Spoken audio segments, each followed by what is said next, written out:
Outside the Box Reviews. We're back with another Figure Wars.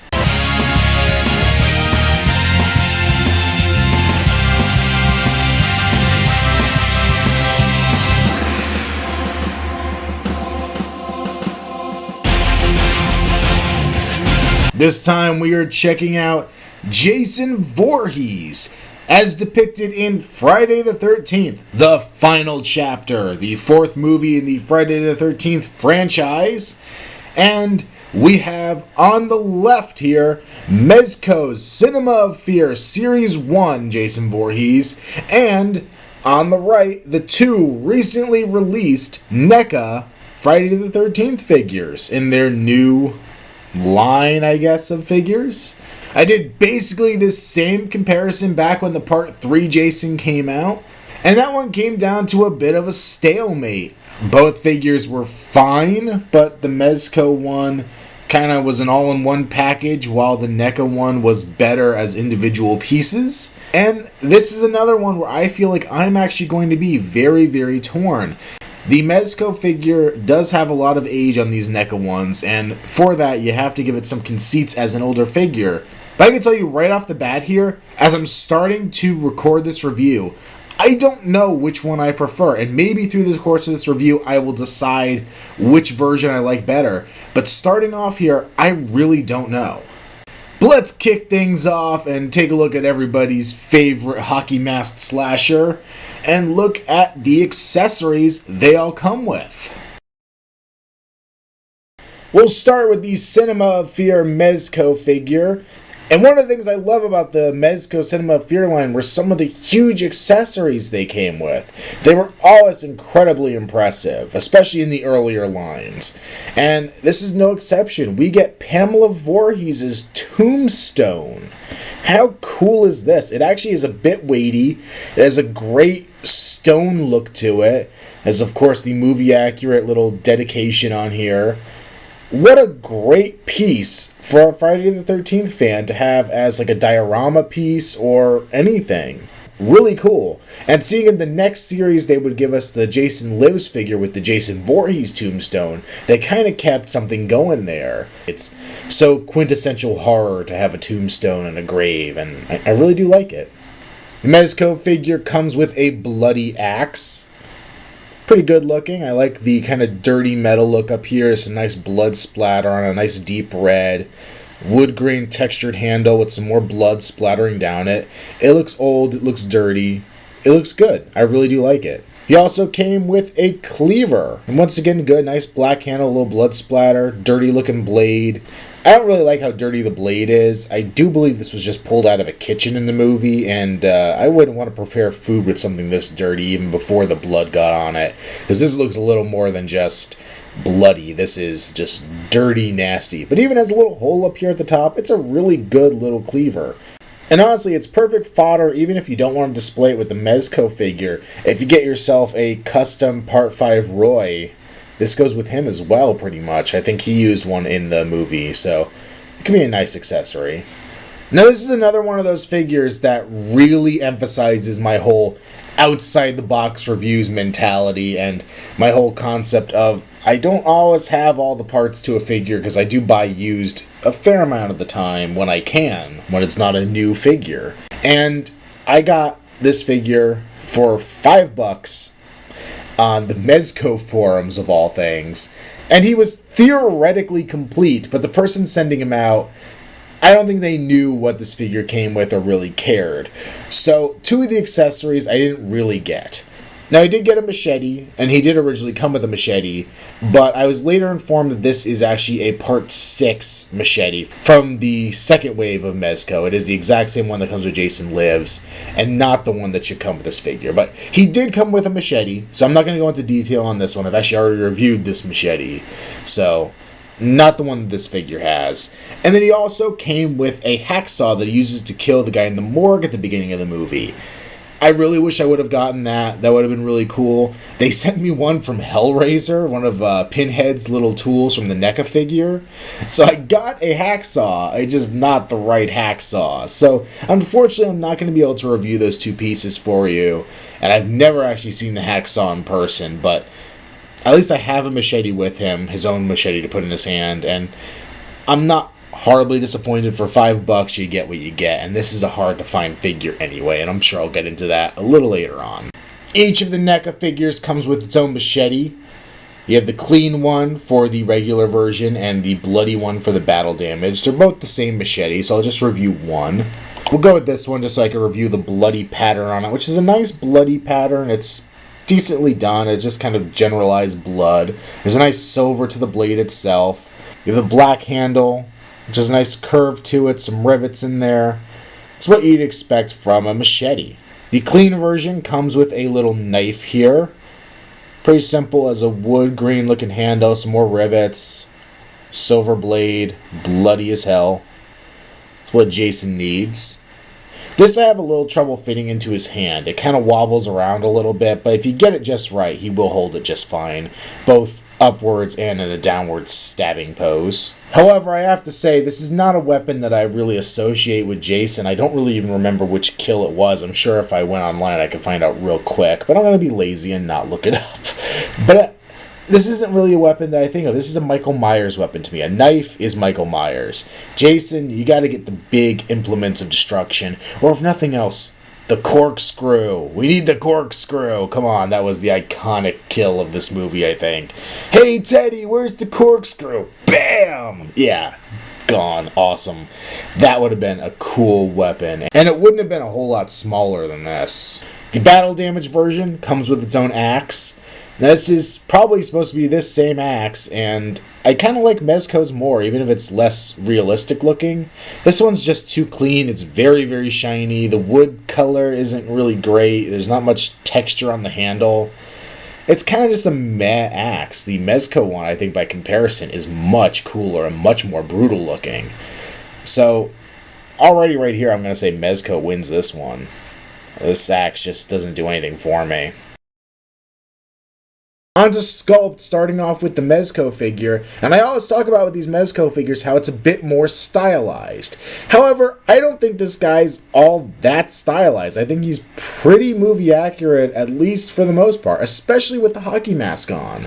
The hockey mask is pretty good. It's that perfect blank look. It's not too misshapen as some of these tend to be. It's got the crack up here at the top. It's got the straps. The straps are hard plastic, and mine's actually a little broken here. The strap is kind of popping off over here, but that's an easy glue down type thing, I guess.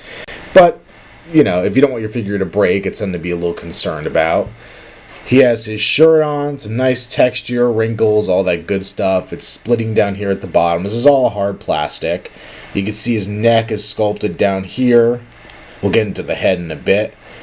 There's his sleeves, which are well done. The end exposing a little more of the wrist. He has his hands with his taloned fingernails, which looks really cool. This hand is kind of made to hold his weapons, and this hand is a little more open. He has his pants on, which are pretty simple, just some basic sculpted lines, nothing too complex. And then, of course, he has his boots. Come up here, we can pop this mask off. And we get the one place where Mezco went a little cartoony, but I don't think this unmasked head is all that bad. He has his kind of goofy mouth and his droopy eye, and he just has a lot of pretty good detail on here. I don't think it's all that bad as far as the face goes. I think it's okay. It's serviceable. One of the big struggles, and I've sculpted a few custom figures of this guy myself, and I know one of the big struggles with this character and this unmasked head is that from one angle in the movie, you mostly see it as a prosthetic on the actor's face, which is more this side. And you have the actor underneath kind of giving it a more human feel. And then later on, once the battle damage starts happening, you see it more from this angle, and what you're seeing for the most part is a puppet. So you have to blur the line about halfway down the face between the prosthetic and the puppet. And it's a little difficult to do and get right because the two pieces don't really match, but you really only see one side of each. So it's a little bit of a messing with it game to get it to look okay as one cohesive piece. Now, this figure does have two interchangeable pieces that we could use for the sculpt aspect here. His hand can pop off. It's just a little peg system, a pretty narrow peg.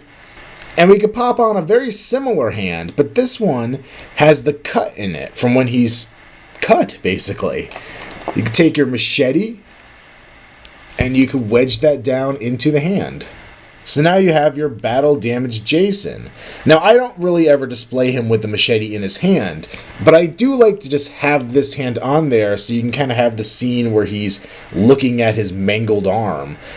Really cool little detail Mezco put in there. I like this interchangeable piece, and I'm so glad that people actually managed to send me this thing. And then you can pop the head off. And then what we have is basically the same head sculpt with a big cut across the top of the head, where once again you could take the machete and you could recreate Jason's death at the end of the movie where Tommy whacks him with the machete. Unfortunately, Mezco didn't quite get this right, and the machete wound is a little too high. It should actually be bisecting his eye, and they didn't do that. Just a little bit of a bummer, but it's still cool that you could do this. And if you wanted to, the mask will still fit over this head. It's a little harder to get it on there, but you can do it.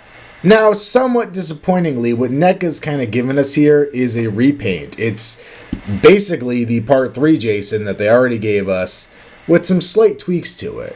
Now, the bodies are different. The main torso is a different piece because it is a different build. This one has more of a pot belly.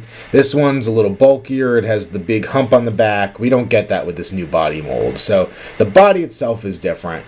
The sleeves, however, I believe are exactly the same. The whole arm structure and then everything from the waist down is the same.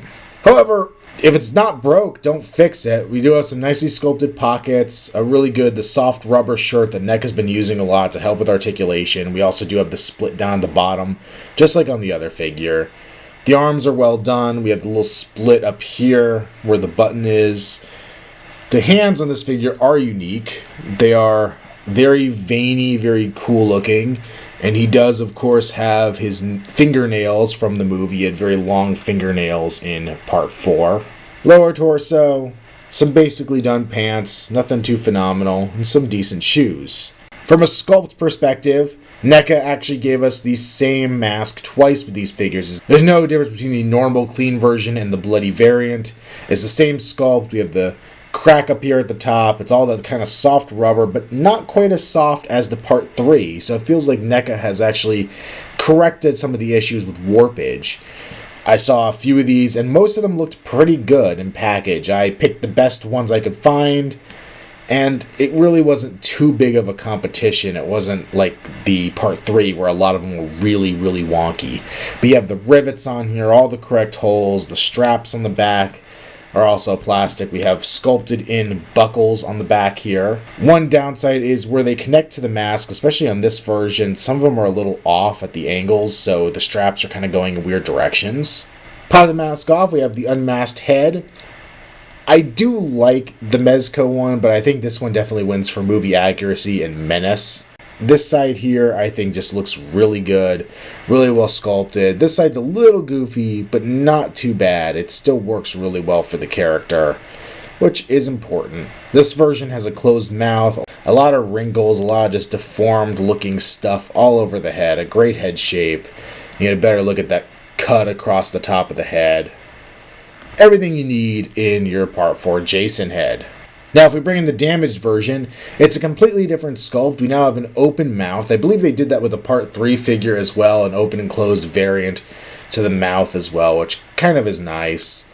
And, of course, this one is pretty much the same everywhere else, except it has, once again, the slot on the side of the head for you to put the machete. This one actually does bisect the eye, as is movie accurate. And once again, you just slide the machete in there. It goes into this head a little easier than it does on the Mezco one, though I am using the wrong machete for Mezco, so maybe that one was a little thinner. It goes in, and I think it looks pretty good. It definitely works for the character. I do wish this version would have given us the slit in the hand. That would have been really nice, especially if we are going to have the machete through the head. It makes a little more sense to me to have the two factors together, but maybe I'm asking for a little too much.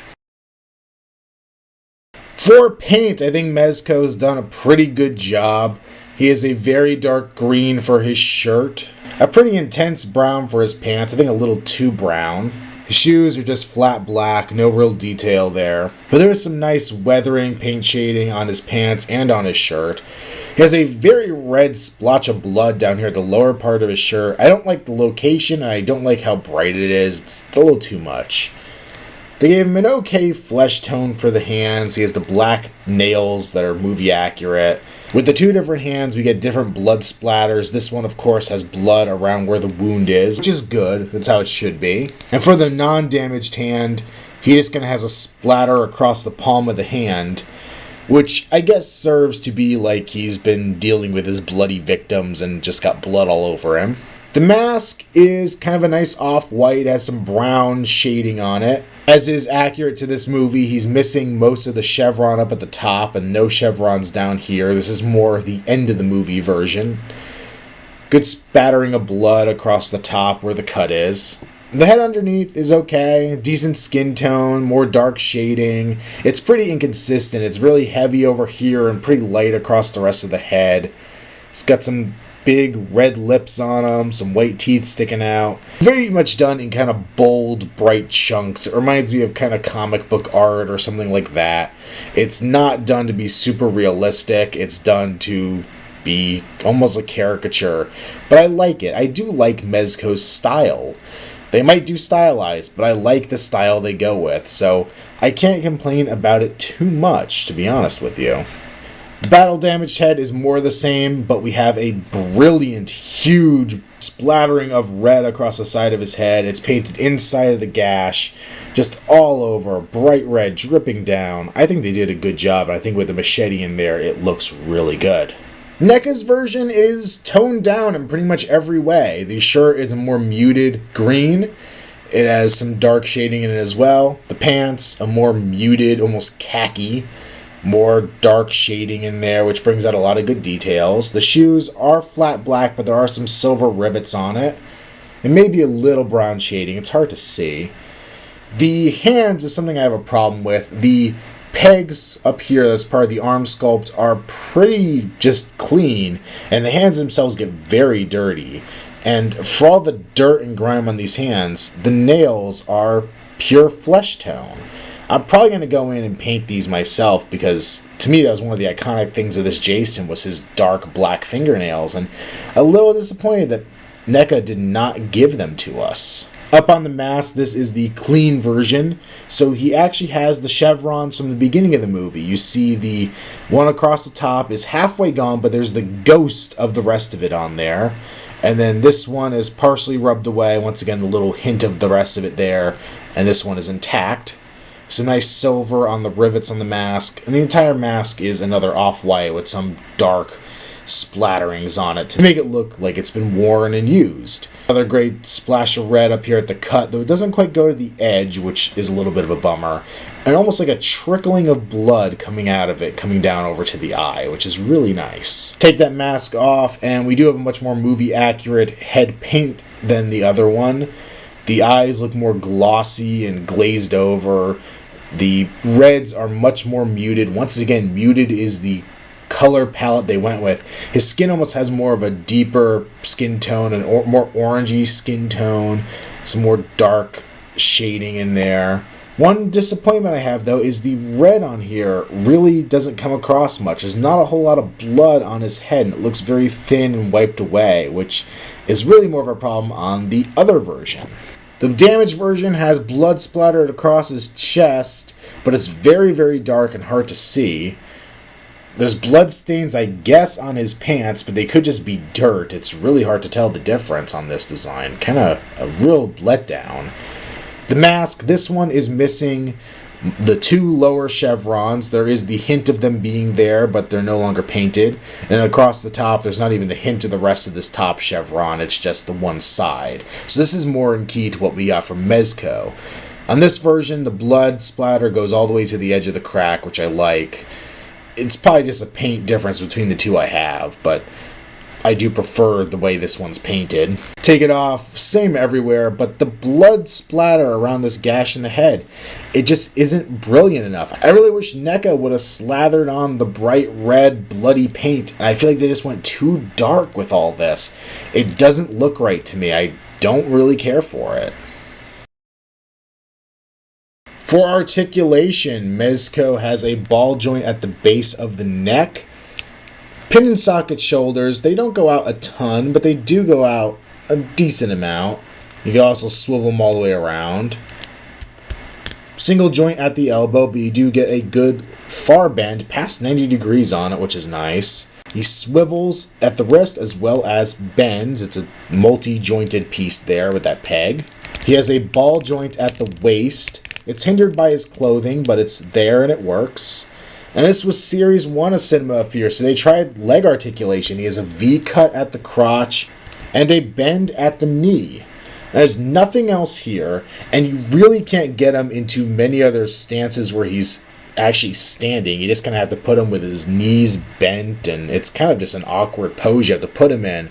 So honestly, I would have just preferred the pre-posed lower body we got in some of the other figures, because it's pretty much useless here. But hey, they tried something. They knew it didn't work, so they cut it out, so I can't complain too much, but it would have been nice if they just put some good feet articulation on there and they could have just kept the articulation. It would have worked. Neca, of course, as you'd expect, is chock full of articulation. He has a ball-jointed head, the great range of motion. Pin socket shoulders actually don't even go out as far as the Mezco ones did. I just realized that now, but you could rotate them. Bend and swivel at the elbow. Once again, I guess it doesn't even go as far as the Mezco one. It's kind of surprising. Ball-jointed wrist. Now he has two joints in here. Is the upper torso kind of ab articulation here, and then a waist swivel, so you can get a great range out of his chest, and you can't notice any of it because of the soft rubber chest. He has his diaper on again to hide the leg articulation, but it is a ball swivel thing, so you can bend forward and back, in and out, swivel at the upper leg, bend at the knee, swivel at the knee, and a ball-jointed foot that is really overly inhibited by the cuffs at the bottom here, which is a little disappointing, even though they are a softer rubber. So when it comes down to which of these figures I would recommend above the others, I really don't know. All of these figures are highly recommendable. I love all of these. NECA did a great job on these new releases. The articulation's great. The sculpt is great. The paint is okay. It's not the best. It's my least favorite part of the whole thing. It came with some decent accessories. The whole set works. The Mezco one, however, I feel like is a complete package. It has bloody and non-bloody versions of pieces. He comes with a good array of weapons and a nice diorama piece. His articulation's lacking a little bit, and the unmasked face isn't quite up to par with the modern sculpting, but I think he's really just a victim of the time he was made and the fact that Mezco likes to go stylized. And I like their version of stylized, so it's not the worst thing in the world. A big contributing factor, as it tends to be with these things, is that the Mezco one is hard to get. It was a holy grail figure of mine for a long time. When I got into the line, I got in around the time of Series 2, and it made it a little hard to go and get some of the Series 1 figures. And this guy, by the time I got around to trying to find him, was going for well over $100 on eBay every time. It was impossible to find a cheap version of him. I got incredibly lucky. I found a seller on the Mezco forums that was selling a bunch of figures for $5 a pop, and I snagged this guy up. He was a piece that I really wanted, and I was so thrilled to find him. Even if he didn't come with all the right pieces, he came with enough of the right pieces that I was very much happy with my purchase, and I'm still happy with this guy. Yeah, I'd like to pose him a little differently and make him look a little better on display, which you can't really do with limited articulation, but I think he serves the purpose of being a great Part 4 figure. So if you have him, I don't think you have to necessarily run out and get these NECA ones. I kind of said a similar thing with the Part 3 figure, but I feel even stronger with this one. The Mezco Part 3 was a little more cartoony and a little more bright and colorful. This one does try to be a little more serious and a little darker and more movie accurate. And I'm going to say right off the bat, I think this is one of the best figures that ever came out in the Cinema of Fear line. It is absolutely phenomenal. However, also, I want this line to continue from NECA. I want them to give us some figures that we don't have, or that we don't have good versions of.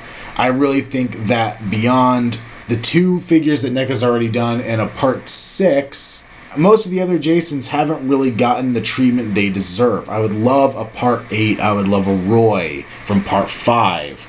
I actually think this new body would be perfect fodder for a great Part 8 custom, and I'm kind of thinking about doing it and using some of the parts there and just cutting some holes in his shirt and doing a little extra sculpting on him. I don't think it would take a whole lot of work outside of the head sculpt to get a really, really solid Part 8 figure out of this thing. Hear that, NECA? Reusable parts. You could do it. You really could. So I want people to support the line, and I definitely say if you're a big Friday the 13th fan, go grab these. They're cool. Both of them are cool. I actually think the damaged version is the winner of the two NECA figures, but either of them is a great choice. Both of them are even cooler, and I really hope NECA continues to put out these Friday the 13th figures, even more so than the Nightmare on Elm Street line. I feel like Nightmare on Elm Street, Freddy is pretty consistent. He was played by the same actor for almost every movie. He has a fairly consistent look. Jason's look changes incredibly across the course of the series, and he has some really awesome looks, and some that have not been nailed down in plastic very well, ever. Support the line, and let me know down below in the comments who you think should win this figure war, because I'm pretty undecided. I'm leaning more towards that Mezco figure, I really am, but let me know what you guys think. Who should win this figure war? Also, make sure you check out Outside the Box reviews on Facebook. I always try to post little tidbits on there, things I'm finding in stores. When I found these guys, I posted a picture of them up there. And until next time, this has been another Outside the Box review. Stay tuned for more to come.